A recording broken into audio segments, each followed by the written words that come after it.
Hey guys, welcome back to Prospect Channels TV. We don't come back again with another Bunge update too. Right now, I want to talk about some trending things when we say they happen for Nigeria. Talking about the marginalization of an Igbo man, an Igbo person.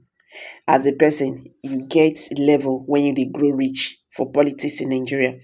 So, Mazinam, IPOB lawyer don't advise Peter Obi make he join Biafra agitation say because e go dey very difficult for an Igbo man to become a president in Nigeria. So you see, and people will not ask why. You see, these are the reason why there are agitations in the southeast. So those people, when they call their names, this and that, they cause problems, this and that. Do you really understand their plight? Why is it that an Igbo man cannot be a president in Nigeria, a country that is supposed to be part of? Why is it that an Igbo man, he get a level an Igbo man go reach? You not go reach some juicy positions in Nigeria because he's an Igbo man. Look at what happened. If you can recall what happened in 2023, people will tell you, oh, among all the candidates, Peter Obi is the best.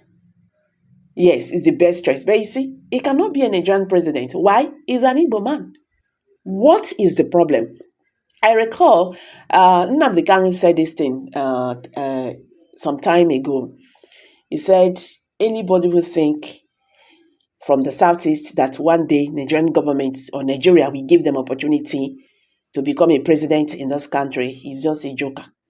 Instead of these politicians to join hands, for this issue of Biafra so that they will actualize their nation.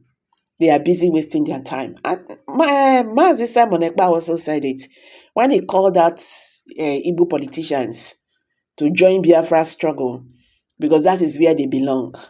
The Nigerian government will not allow them cross the other way. Anyway, guys, make we hit the news and get the full details. Ifeanyi C. Ejiofor Esquire, a distinguished lawyer and human rights advocate, has highlighted the enduring structural barriers faced by the Igbo people in Nigeria, describing the possibility of an Igbo presidency as more difficult than an elephant passing through the eye of a needle. In an interview with The Sun, correspondent Ejiofor discussed governance challenges, regional marginalization, and recent security development in his home state of Anambra. When asked about the 2027 general elections, Ejiofor referenced remarks reportedly made by Dr. Reuben Abate on national television, in which Abate suggested that the North would not support Peter Obi's one-term proposal due to lingering mistrust stemming from the Civil War era. So Ejiofor agreed with Abate, stating that the journalist's assessment reflected the reality of Nigerians' unresolved past war politics. Although the conflict officially ended in 1970, its consequences continue to shape Nigerians' political economy and social structures decades later, Ejiofor said. He emphasized that these unresolved legacies have created enduring patterns of exclusion, particularly for the Igbo people, whose aspirations for national leadership remain largely unfulfilled. Ejiofor highlighted structural bias in the distribution of political power, arguing that key national positions, including the presidency, are often skewed against the Southeast. Even in contemporary Nigeria, evidence of systematic exclusion is overwhelming.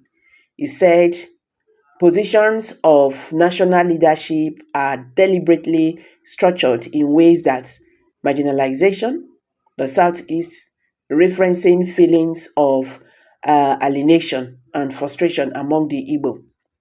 Analysts note that since Nigeria's independence in 1960, the presidency has rotated exclusively between the North and the Southwest, leaving the Southeast consistently on the sidelines.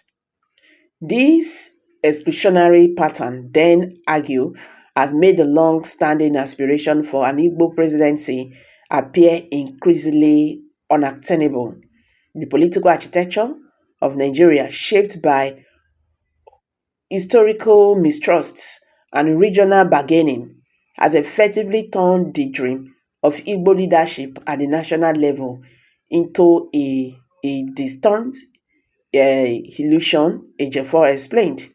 The lawyer also reflected on the broader implications of this marginalization, suggesting that it fuels distrust and political appetite among the Igbo population. When a significant portion of the population feels systematically excluded from the highest levels of governance, it undermines national cohesion and democratic participation, he noted. Ejiofor further observed that the structural biases trace back to post-Civil War policies which deliberately limited the political influence of the Igbo and other groups seen as dissenting on challenging the post-war order. He stressed that these historical inequalities continue to manifest in contemporary governance, shaping how appointments are made, how resources are located, and how political alliances are formed. The reality is clear.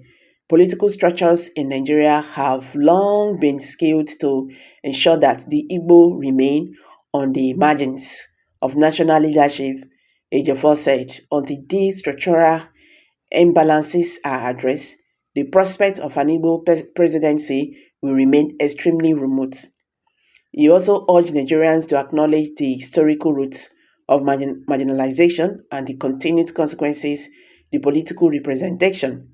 Ejiofor argued that equitable distribution of leadership positions is essential not only for fairness but also for national unity and sustainable development, he said. Like what I always say, if this issue is not addressed, this is how we will continue in this country. That is the truth. The civil war has ended, but the question is, has it actually ended? No, it has not ended. It has not ended. You understand? So, my people, now here I go drop this one. Please drop your comments below the comment section. Share this video, make it go viral so that Nigerians could understand how the matter they be. Thank you and bye for now.